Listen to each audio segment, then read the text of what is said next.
आइए दोस्त, विश्व इतिहास टॉप 100 क्वेश्चन का प्रैक्टिस सेट करिए। सारा क्वेश्चन बीबीआई लिया गया है, प्रीवियस ईयर सब क्वेश्चन है। सभी एग्जामों का पूछा गया आयोग के द्वारा, अलग अलग आयोग के द्वारा। सभी मद्य निषेध, बिहार दरोगा, बिहार से सभी के लिए महत्वपूर्ण है। रेलवे का कोई एग्जाम हो। चलिए पहला क्वेश्चन देखिए, रोम साम्राज्य का पतन कब हुआ था? तब बताइए कि रोम साम्राज्य का पतन कब हुआ था? 476 ईस्वी में हुआ था रोम साम्राज्य का पतन। पश्चिम रोम साम्राज्य को किसने नष्ट किया? तो पश्चिमी रोम साम्राज्य को किसने नष्ट किया था? जर्मनी जाती हैं, जर्मनिक जातियां। चलिए अगला क्वेश्चन देखिए, तो पूर्वी रोम साम्राज्य को क्या कहा जाता था? तो पूर्वी रोम साम्राज्य को बाइजेंटाइन साम्राज्य कहा जाता था। बाइजेंटाइन साम्राज्य। सारा क्वेश्चन रटते चलिए।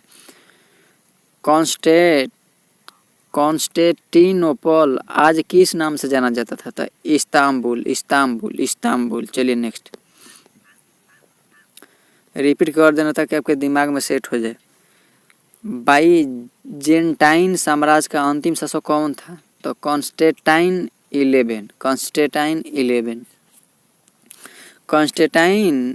कॉन्स्टेंटिनोपल पर तुर्की ने कब कब्जा किया था? तो 1453 ईस्वी में।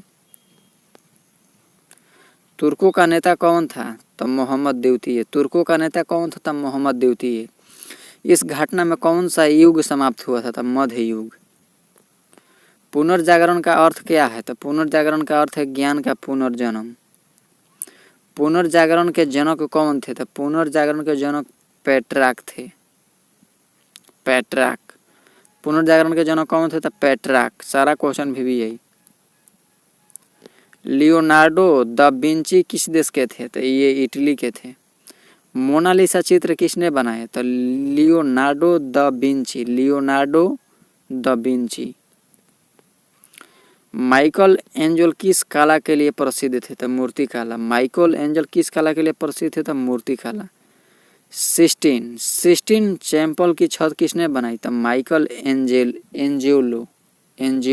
चलिए नेक्स्ट, गैलीलियो को क्यों दंडित किया गया? तो पृथ्वी के घूमने की बात कहने पर। कोपरनिकस ने क्या सिद्धांत दिया था? तो सूर्य केंद्रित सिद्धांत। मार्टिन लूथर किस आंदोलन से जुड़े थे? तो धार्मिक सुधार आंदोलन। 95 थीसिस किसने लिखी? तो मार्टिन लूथर। प्रोटेस्टेंट धर्म की शुरुआत किसने किया?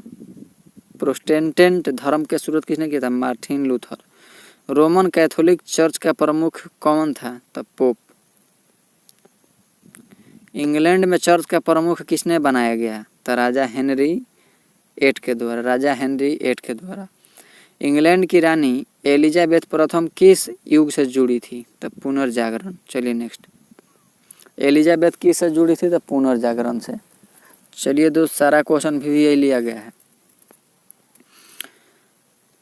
स्पेन का प्रसिद्ध समुद्री यात्री कौन था? तो कोलंबस स्पेन का था। वास्को डी गामा किस देश का था? तो पुर्तगाल का था। भारत की समुद्री मार्ग किसने खोजा? तो वास्को डी गामा। मैगलन किस लिए प्रसिद्ध था? तो विश्व की पहली समुद्री यात्रा। मैगलन किस लिए प्रसिद्ध था? तो ये विश्व की पहली समुद्री यात्रा किया था। चलिए नेक्स्ट, अमेरिका का नाम किसके नाम पर पड़ा? तो अमेरिगो वेस्पुची पर। यूरोप से भारत व्यापार क्यों होता था? तो मसालों के लिए। ईस्ट इंडिया कंपनी किस देश की थी? तो इंग्लैंड की थी। डच ईस्ट इंडिया कंपनी किस देश की थी? तो नीदरलैंड की थी। डच ईस्ट इंडिया कंपनी कहाँ की थी? तो नीदरलैंड की थी। चलिए अगला क्वेश्चन, औद्योगिक क्रांति में सबसे पहले कौन सा उद्योग बदला? तो कपड़ा उद्योग। कारखानों का विकास किससे हुआ? तो औद्योगिक क्रांति से। मजदूर आंदोलन क्यों हुए? तो मजदूर आंदोलन शोषण के कारण हुआ था। फ्रांसीसी क्रांति में राजा कौन था? तो लुई 16वां था। फ्रांसीसी क्रांति में कौन था राजा? तो लुई 16वां था। फ्रांसीसी रानी कौन थी? तो मैरी एंटोनेट।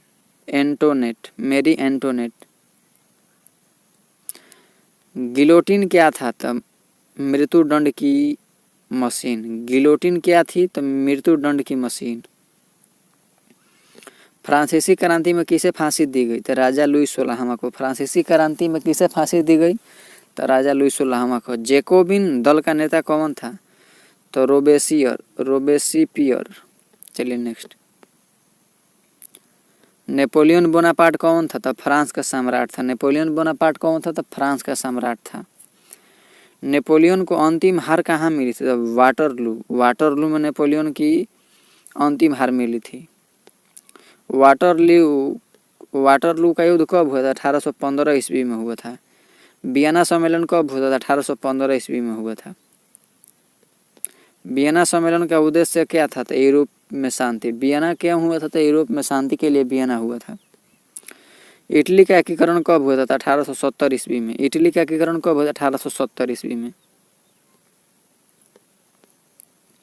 जर्मनी का एकीकरण कब हुआ था? 1871 ईस्वी में। इटली का 1870 और जर्मनी का 71। बिस्मार्क किस देश का नेता था? तो जर्मनी का था। औद्योगिक क्रांति से कौन सा वर्ग उभरा? तो पूंजीपति वर्ग। औद्योगिक क्रांति से पूंजीपति वर्ग जो था ना वही उभर गया था। साम्यवाद का जनक कौन था? तो कार्ल मार्क्स। साम्यवाद का जनक कौन था? Karl marks. कम्युनिस्ट मैनिफेस्टो किसने लिखा? कम्युनिस्ट मैनिफेस्टो किसने लिखा था? Karl Marx. रूस की क्रांति के नेता कौन थे? तो लेनिन थे। जार शासक किस देश में के था? रूस का था। रूस का अंतिम जार कौन था? तो निकोलस द्वितीय। रूस का अंतिम जार कौन था? तो निकोलस द्वितीय। बोल्शेविक पार्टी का नेता कौन था? तो बोल्शेविक पार्टी का नेता लेनिन था। बोल्शेविक पार्टी का नेता लेनिन था। सोवियत संघ का स्थापना कब हुई थी? सोवियत संघ रूस की स्थापना 1922 ईस्वी में हुआ था।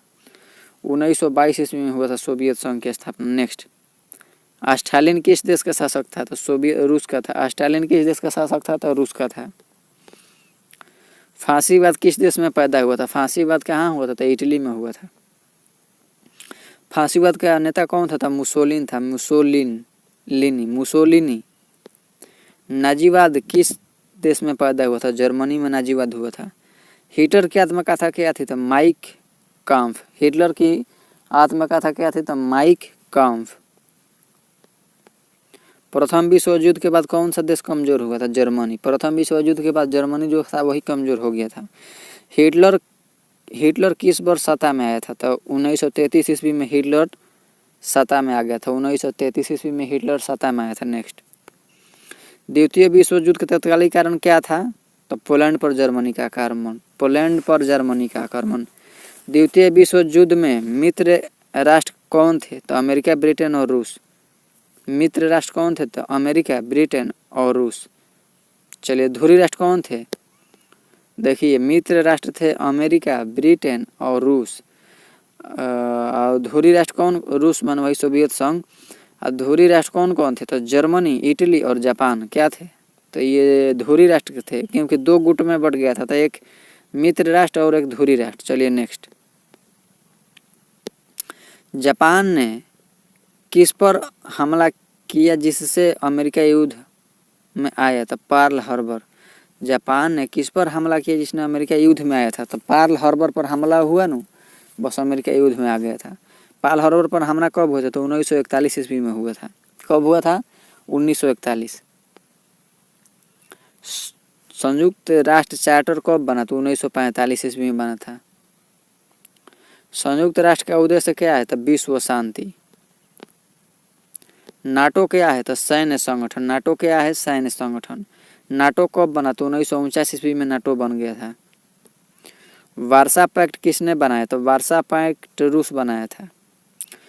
कोरिया युद्ध कब हुआ था? कोरिया युद्ध 1950 से 1953 में हुआ था। वियना युद्ध किनके बीच हुआ था? तो अमेरिका और वियतनाम के बीच वियना हुआ था। अमेरिका और वियतनाम के बीच वियना हुआ था। चलिए नेक्स्ट। चीन में साम्यवादी क्रांति कब हुई? तो 1949 ईस्वी में। चीन में साम्यवादी क्रांति कब हुई? तो 1949 ईस्वी में। माओ किस देश के नेता थे? तो चीन का थे। माओ किस देश के नेता थे? तो ये चीन का थे। ताइवान किस देश से अलग हुआ था? चीन से। ताइवान चीन से अलग हुआ था। नेक्स्ट। अफ्रीका में उपनिवेशवाद का अंत कब हुआ था? 20वीं सदी में। अफ्रीका में उपनिवेशवाद का अंत कब हुआ था? 20वीं सदी में। गुट निरपेक्ष आंदोलन के संस्थापक कौन थे? तो नेहरू, नासिर, टीटो। गुट निरपेक्ष के आंदोलन के संस्थापक कौन थे? तो नेहरू नासिर टीटो, नेहरू नासिर टीटो। चलिए नेक्स्ट, गुट निरपेक्ष आंदोलन कब शुरू हुआ? 1961 में गुट निरपेक्ष आंदोलन शुरू हुआ था, 1961 में। बर्लिन दीवार किसने बनाई? तो पूर्वी जर्मनी। बर्लिन दीवार किसने बनाई? तो पूर्वी जर्मनी। बर्लिन दीवार क्यों बनी? तो पलायन रोकने के लिए। बर्लिन दीवार क्यों बनी? तो पलायन रोकने के लिए। शीत युद्ध का अंत कब हुआ? तो 1991 ईस्वी में शीत युद्ध का अंत हुआ था। सोवियत संघ का विघटन किसने किया? तो गोर्बाचेव। सोवियत संघ का विघटन किसने किया? तो गोर्बाचेव। नेक्स्ट है कि गोर्बाचेव की नीति क्या थी? तो ग्लासनोस्त और पेरेस्ट्रोइका। चलिए नेक्स्ट, देख लीजिए इसको अच्छे से। अगला क्वेश्चन है कि यूरोपीय संघ की मुद्रा क्या थी? तो यूरो। संयुक्त राष्ट्र सुरक्षा परिषद में कितने अस्थायी सदस्य हैं? तो संयुक्त राष्ट्र सुरक्षा परिषद में 5 गो अस्थायी सदस्य हैं। अमेरिका के पहले राष्ट्रपति कौन थे? तो जॉर्ज वाशिंगटन थे। अमेरिका के कौन थे? तो जॉर्ज वाशिंगटन थे। फ्रांस का पहला राष्ट्रपति कौन था? तो लुई नेपोलियन था। फ्रांस का कौन था? तो लुई नेपोलियन था। फ्रांस का लुई नेपोलियन और अमेरिका का वाशिंगटन था। आधुनिक तुर्की का जनक कौन था? तो कमाल अतातुर्क। चलिए नेक्स्ट, तुर्की की राजधानी अंकारा। चलिए नेक्स्ट, प्रथम विश्व युद्ध के बाद तुर्की साम्राज्य क्या कहलाया? तो तुर्की गणराज्य। तुर्की साम्राज्य क्या कहलाया प्रथम विश्व युद्ध के बाद? तुर्की गणराज्य। चीन की संस्कृति में ड्रैगन किसका प्रतीक है? तो ये शक्ति का है। चीन की संस्कृति में ड्रैगन किसका प्रतीक है? शक्ति का। जापान में साम्राज्य को क्या कहते हैं? तो मिकाडो कहते हैं। चलिए नेक्स्ट, जापान की प्राचीन धर्म क्या है? तो शिंतो। जापान की प्राचीन धर्म शिंतो है। विश्व का सबसे पुराना विश्वविद्यालय कहाँ है? तो मोरक्को। विश्व का पुराना विश्वविद्यालय कहाँ है? तो मोरक्को में। ऑक्सफोर्ड विश्वविद्यालय कहाँ है? तो इंग्लैंड में है। फ्रांस का प्रसिद्ध क्रांति दिवस कौन सा है? तो बेस्टिल दिवस। फ्रांस का प्रसिद्ध क्रांति दिवस कौन सा है? तो बेस्टिल दिवस। बेस्टिल पर हमला कब हुआ? 14 जुलाई 1789 को। 14 जुलाई 1789 को हुआ था बेस्टिल पर हमला। अगला क्वेश्चन है, आधुनिक विश्व का जनक किसे कहा जाता है? तो नेपोलियन को। आधुनिक विश्व का जनक किसे कहा जाता है? नेपोलियन को। विश्व इतिहास का अध्ययन क्यों किया जाता है? तो अतीत से सीखने के लिए। चलिए मिलते हैं नई वीडियो में, बाकी के लिए जय हिंद। हमारे चैनल को सब्सक्राइब कीजिए और वीडियो को शेयर कीजिए।